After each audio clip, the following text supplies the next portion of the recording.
a wonderful Father's Day weekend here at One Heart Church. I'm so grateful for you. Whether you were here this weekend or not, I want you to know I'm grateful for you. My wife is grateful for you, Bridget. We talk all the time about the people we've encountered, how grateful we are for what God is doing within our church. We've heard of our kids in our group getting saved. We're going to see them get baptized in the upcoming months. I'm just so grateful for what God is doing around our church. We had a great discussion on Father's Day in Ecclesiastes. We talked a lot about, there's a part of that chapter that's talking about submission to authority. And I thought in this video, since we spent a lot of time on that on Sunday, I would talk for a second about ultimately the end of that passage.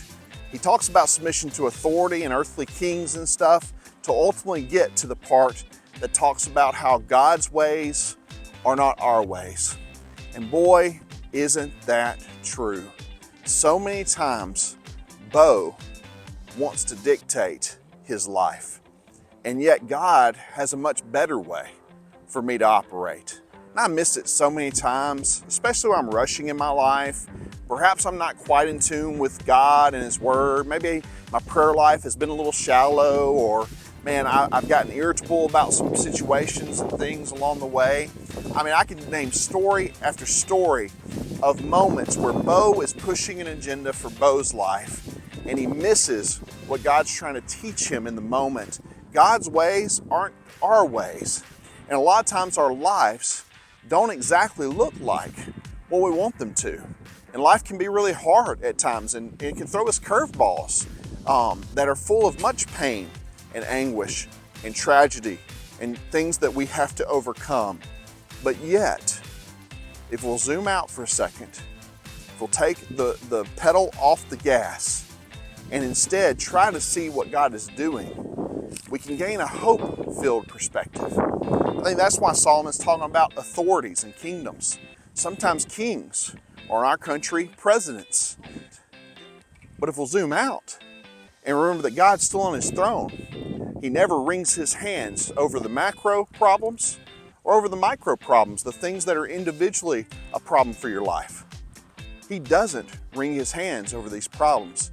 Instead, He has all answers, all power and authority over them, and He has a way for you and for I.